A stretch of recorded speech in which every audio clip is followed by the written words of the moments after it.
নমস্কাৰ অসমীয়া নিউজৰ সমূহ দৰ্শকক মই জাহ্নবী বৰুৱাই স্বাগতম জনাইছো। বিগত বহু বছৰ ধৰি বৰষাৰাণী বিষয়াৰ বাসগৃহত অনুষ্ঠিত কৰা হয় শাৰদীয় দুৰ্গা পূজা।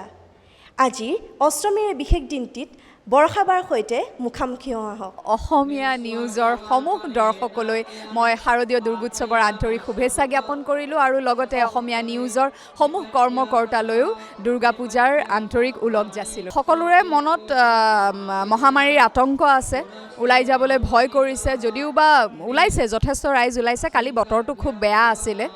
বাকী হয়, এইবাৰ উৎসৱৰ আনন্দ কিছু ম্লান পৰিছে, কিন্তু আমাৰ পূজা ভাগত তেনেকুৱা ধৰণৰ কোনো পাৰ্থক্য আমি অনুভৱ কৰা নাই, কিয়নো বাহ্যিকতা আমাৰ আগতেও নাছিলে, এতিয়াও নাই। খুব বেছি কিবা এটা কৰা নহয়, কিন্তু নিয়ম নীতি যিখিনি আগৰ প্ৰায় ৯৫ বছৰে যিখিনি পালন কৰা হৈছে সেইখিনিয়ে পালন কৰা হৈছে। কেৱল দেৱীৰ আকাৰ অকণমান সৰু এইবাৰ, যিহেতু বিসৰ্জনৰ কাৰণে এইবাৰ বহু ৰাইজৰ সমাগম আমি কৰিব নিবিচাৰোঁ। সেইখিনিৰ বাহিৰে বাকী একে, সদায় এনেকৈ নাথাকে। সুদিন সমাগত মা দুৰ্গা এইবাৰ হেনো প্ৰস্থান কৰিব হাতীত, আৰু সেইটো বিৰাট ভাল খবৰ, খুব ভাল খবৰ। হাতীত যোৱা মানে আচলতে আনন্দৰ, শস্য শ্যামলা ধন ধানেৰে একেবাৰে উপচাই থৈ যাব হেনো।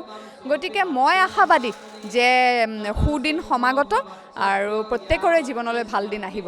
আমি চেনিটাইজাৰ ৰাখিছোঁ আৰু বাকী সকলোৱে মাস্ক পিন্ধিয়ে আহিছে। মাস্ক নিজেও পিন্ধিবলৈ চেষ্টা কৰিছোঁ। আমাৰ পূজাৰীসকলৰ ক'ভিড টেষ্ট কৰা হৈছে নেগেটিভ, আমাৰ ক'ভিড টেষ্ট কৰা হৈছে, সকলো নেগেটিভ।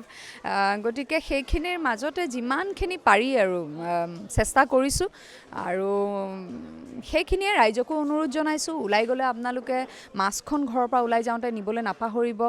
মাস্কখন পিন্ধিব, গাড়ীত পিন্ধি নাথাকিলেও গাড়ীৰ পৰা নমাৰ পিছত যাতে ৰাজহুৱা স্থানত আপোনালোকে মাস্কখন পিন্ধে। আৰু লগতে এটা কথা একদম মনত ৰাখিব যে চকু, নাক, মুখ এইকেইটা সাৱধান ৰাখিব লাগিব। গতিকে হাতখন যাতে কোনো কাৰণত বাহিৰত ওলাই যাওঁতে আপোনালোকে মুখত নিদিয়ে, দিলেও চেনিটাইজাৰটো লগত ৰাখিব। সেইখিনি সাৱধানতা অৱলম্বন কৰিলে আমি ইয়াক সংক্ৰমণ হোৱাৰ পৰা ৰোধ কৰিব পাৰিম, আৰু অতি সোনকালে মই ভাবোঁ এই মহামাৰীৰ আতংকৰ পৰা আমি মুক্ত হ'ব পাৰিম।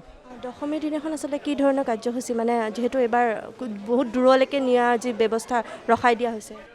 আমিতো বাৰু এনেও আগৰ পৰাই আমি ব্ৰহ্মপুত্ৰৰ মাজলৈ লৈ গৈ পেলাই আমাৰ বিসৰ্জনৰ কাৰ্যসূচী সমাপন কৰা হয়।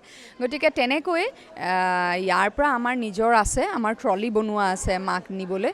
ইয়াৰ পৰা কেৱল ঘৰৰ পৰা ওলাই ট্ৰলিত থোৱালৈকে, তাতে থোৱাৰ পিছত ট্ৰলি দি লৈ গৈ পেলাই ঘাটতে আমাৰ ফেৰীত উঠাই, জাহাজত উঠাই পেলাই নৈৰ মাজতে বিসৰ্জন কৰা হ'ব।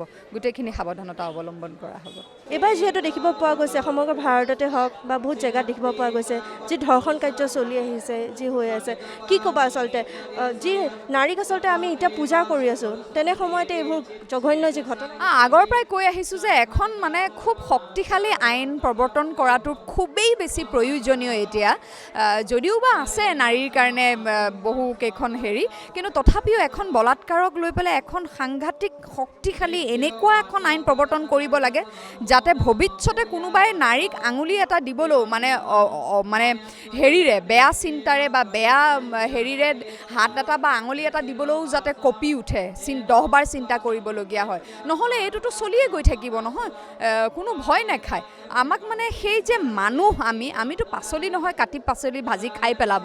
এইটো সঁচাকৈ কেতিয়াবা দুখ লাগে ভাবি পেলাই যে নাৰী হিচাপে জন্ম লোৱাটো এটা বাৰু অভিশাপ নেকি, কেতিয়াবা তেনেকুৱাও অনুভৱ হয়। কিমান চিঞৰিছোঁ। এবাৰ মোৰ মনত আছে, আজিৰ পৰা কেইবছৰ আগতে আমি ফিল্ম ফ্ৰেটাৰ্নিটিয়ে গোট খাই পেলাই সকলোৱে একেলগে মিলি ব্লেক মাৰ্চ কৰিছিলোঁ চানমাৰী ফিল্ডৰ পৰা গণেশগুৰিলৈকে, যে এখন আইন প্ৰৱৰ্তন হ'ব লাগে। অসমত যিকেইটা ধৰ্ষণৰ তেতিয়া কাণ্ড হৈছিলে, বটদ্ৰৱাত হওক বা হেৰিত হওক, সেইখিনি সময়ত আমি এটা হেৰি কৰিছিলোঁ।